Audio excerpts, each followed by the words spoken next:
հոգվոց հանգուցելոց Քրիստոս Աստված, հարահանգիստ և ողորմություն և մեզ մեղավորածը շնորհյաց թողություն հանցանած, Քրիստոս Աստված, ողորմիր հանգուցյալ բոլոր հոգիներին, նրանց հանգիստ տուր և թողություն շնորհիր մեղավորներիս հանցանքները, Մաշտոց Ծիսամատյան։ Սիրելի քույրեր և եղբայրներ, հավատացյալներ, եկեղեցին տարվա մեջ մեռելոց 5 պատարագ է մատուցում, քրիստոնեական եկեղեցու 5 մեծագույն տոներից անմիջապես հետո, որոնք են Սուրբ Ծնունդ, Սուրբ Հարություն, Պայծառակերպություն,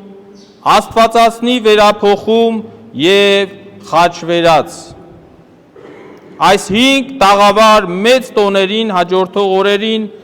մենք հիշում ենք մեր անցավորներին, ննջեցյալներին, աղոթում նրանց համար, իրենց ևս մասնակից դարձնելով մեզ համար մեծագույն այս տոներին։ Աստված երբեք մահ չի ստեղծել։ Մահը մեղքի արդյունք է,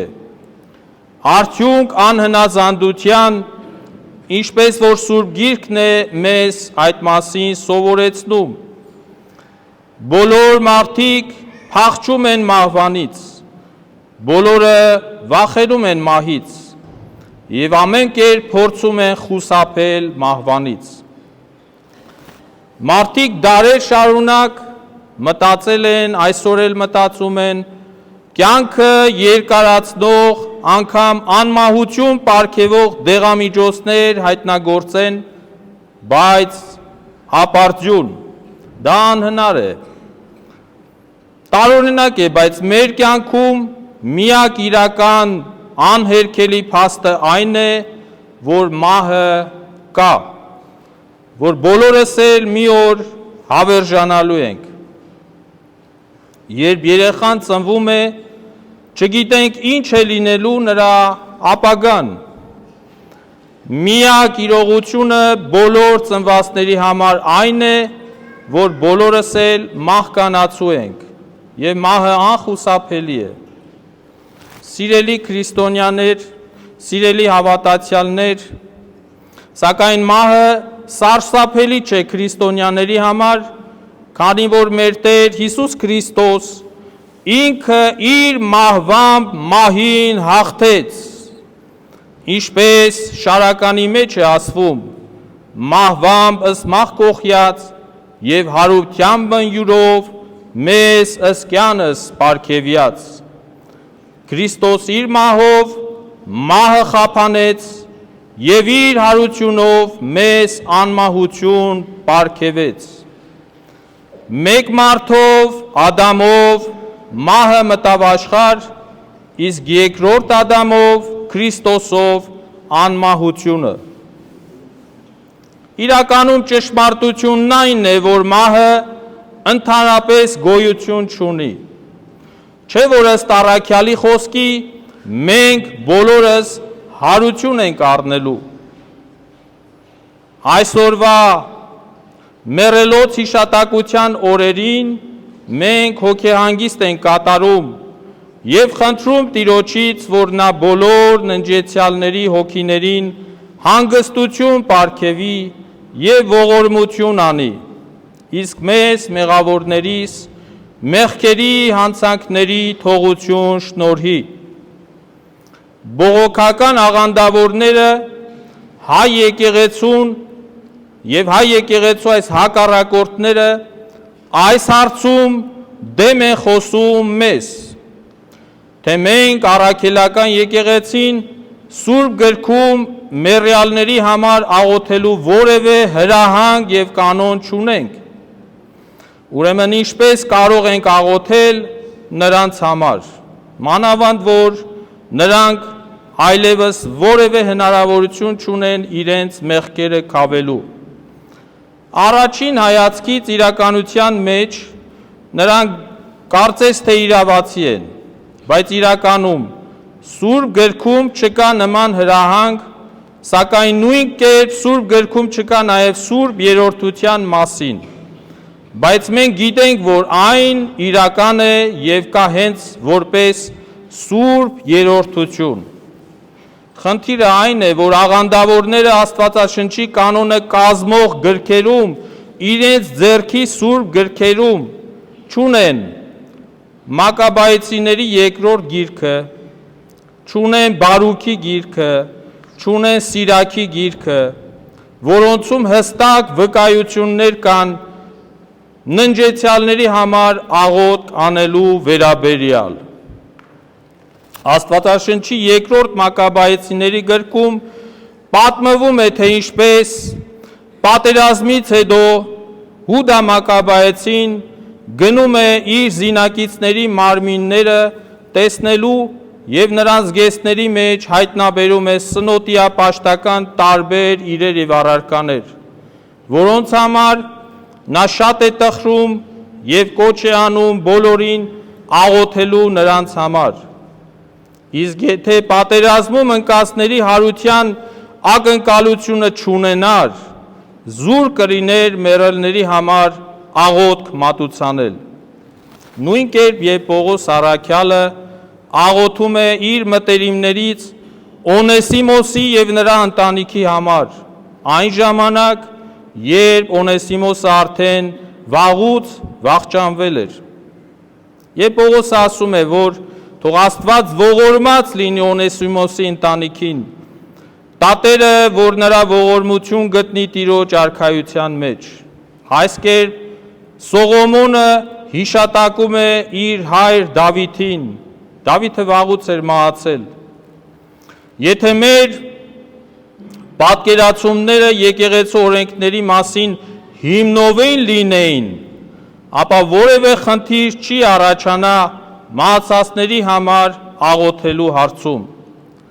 Քրիստոսի հիմնադրած Սուրբ եկեղեցին երկու մասի է բաղկացած։ Առաջին անդրանիկների կամ անդրանկանց եկեղեցի կամ հաղթական եկեղեցի, որոնք ննջեցյալներն են երկնքում, և երկրորդ մարտնչողների կամ զինվորյալ եկեղեցի, որոնք մենք ապրողներս ենք։ Եկեղեցին ընդհանրական է, և եթե այն բոլոր սուրբերը ու առաքինի անձերը, ովքեր մահացան և հավիտենական կյանք տեղափոխվեցին, նրանք կենդանի են, ապա ո՞րն է խնդիրը, որ մենք աղոթենք նրանց հիշատակի համար։ Եթե ես այսօր կարող եմ աղոթել ձեզանից ամեն մեկի համար, անկախ մեր կամ ձեր գտնվելու վայրից, ուրեմն ինչ խնդիր կա այստեղ, չէ որ մենք բոլորս հոգևոր անձինք ենք, հոգևոր էակներ ենք, ապա ո՞րն է խնդիրը, որ ես աղոթեմ ննջեցյալների համար, որոնց հոգիները նույնպես կենդանի են։ Մի օր աղանդավորներից մեկը ինձ նամակ գրեց, այս օրերն էր, մեռելոց օրեր։ Ես աղոթք էի դրել Facebook-ում, այս աղանդավորը ասեց, սա ինչ աղոթք է։ Ասեցի, որ անցավորների մասին աղոթք է, մեռյալների, ննջեցյալների։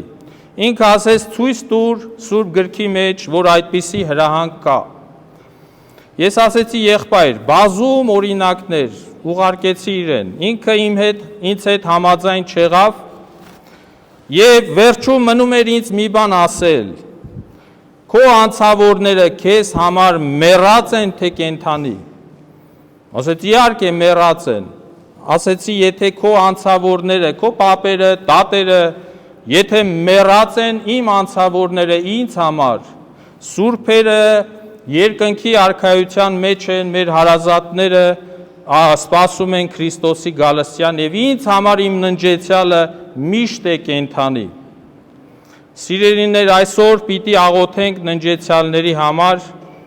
հայրենիքի համար զոհված սուրբ նահատակների համար, որոնց մաքուր հոգիները մեր բոլորի համար երկնքում ապրում են և կենթանի են։ Տեղին է այսօր խոսել մեր ազգի հայերիս մեջ տարածված շատ անիմաստ սովորությունների մասին կապված ննջեցյալների և նրանց հուղարկավորության հետ։ Օրինակ, շատերը իրենց հարազատների մահվանից հետո մինչև 40-ը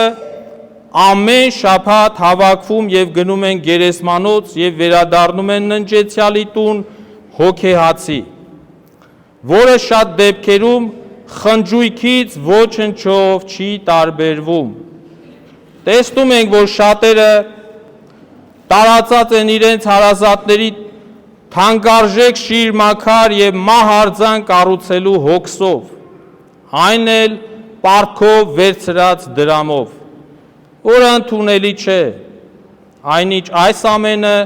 անօգուտ է ննջեցյալների համար։ Ոչ մեր կազմակերպած թաղման ծախսերը,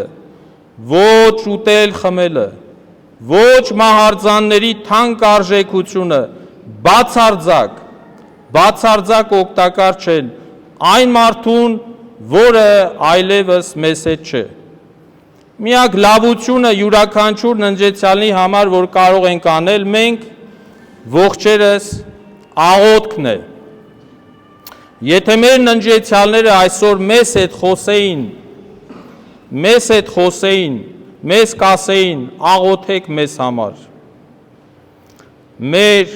բառապաշարում ունենք հուղարկավորություն բառը, որը առավել նախընտրելի է, քան թաղում բառը,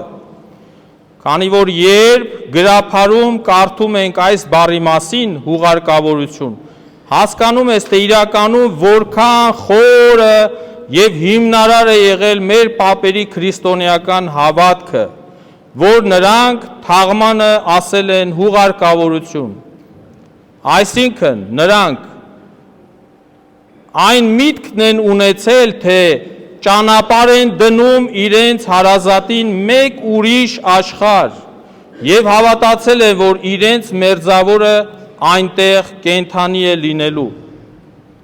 Բառերը հենց այնպես երբեք չեն ծնվում, նրանք ծնվում են ժողովրդի ազգային հոգեմտածողության արդյունքում։ Ամեն անգամ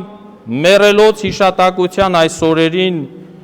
երբ մենք գալիս ենք Սուրբ եկեղեցի, մասնակցում Սուրբ Պատարագին, մեզ համար շատ լավ առիթ է նաև ինքներս մեզ, մեր հոգին, ինքներս մեզ նայելու համար։ Մահը շատ է երիտասարդացել և որևէ մեկը ապահովագրված չէ մահվանից։ Եկեղեցու հայրերը միշտ ասում են, այսօր էլ ասում են, որ եթե ուզում ենք ապրել սուրբ մաքուր կյանքով, եթե ուզում ենք ապրել ճշմարիտ ձևով, ապա պետք է ապրենք Աստծո պարգևած ամեն օր այնպես, ինչպես կապրեինք մեր վերջին օրը։ Խնդրում եմ մի պահ բոլորս պատկերացնենք, որ այսօր մեր վերջին օրն է, պատկերացնենք,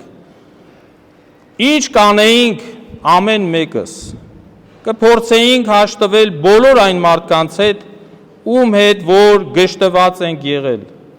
կփորձենք ներողություն հայցել բոլոր նրանցից, ում որ վիրավորել և նեղացրել ենք, կփորձենք անել հնարավոր բոլոր լավ գործերը և բարությունները, որոնք մինչև այդ պահը անեինք, բայց չենք արել։ Աստված մեզ բոլորիս շատ երկար կյանք տա, Աստված մեզ բոլորիս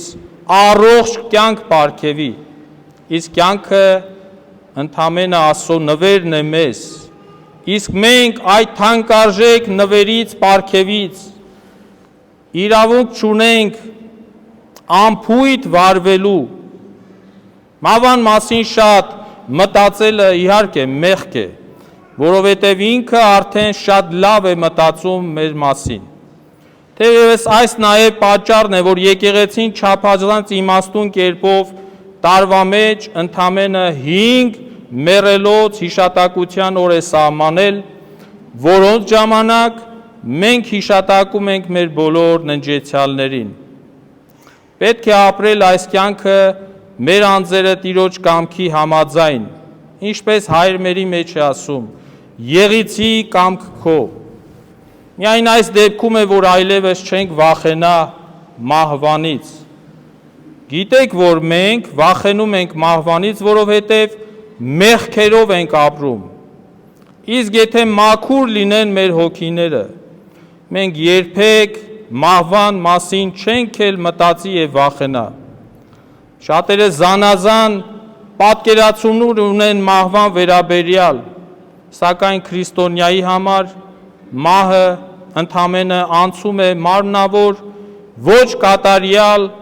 ապականացումի վիճակից դեպի առավել կատարյալ եւ բարձր մի կյանք, որ պահված է Աստծո արքայությունում։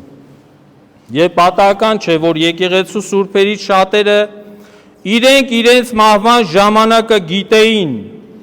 եւ իրենք անձամբ մահվանից առաջ պարկում էին նախապես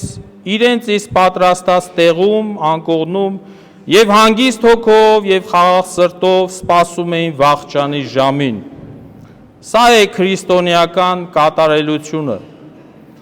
Սիրելի հավատացյալներ, եղբայրներ, քույրեր, եկեք բոլորս շարունակենք մեր աղոթքը, մեր պատարակը ու խնդրենք, ուղենք մեր խնդրանքը առ Աստված, բարձրյալ Աստված, որպեսզի նա իր լուսավոր խորաններում, օթևաններում հավիտենական հանգստություն պարգևի մեր բոլոր ննջեցյալներին։ Քրիստոս, որդի Աստծո, որ ներողամիտ ես եւ բարեգութ, արարչական սիրովդ գթա հանգուցյալներին, հիշիր նրանց ամենամեծ օրը, երբ արքայությամբ պիտի գաս, քո ողորմությունով քավիր եւ ներիր նրանց մեղքերը, լուսովդ պայծառացրու նրանց, սրբերիդ հետ միասին, որոնք քո աջակողմում պիտի դասվեն, որովհետև դու ես բոլորի Աստվածը, Տերը եւ Փրկիչը, ողջերի եւ բոլոր ննջեցյալների դատավորը, եւ քեզ են վայելում փառքը, իշխանությունը եւ պատիվը, այժմ եւ միշտ եւ հավիտյանս հավիտենից ամեն, Տիրոջ սերը, Տիրոջ մխիթարությունը թող լինի ամենքիս հետ, այժմ եւ միշտ եւ հավիտյանս հավիտենից ամեն։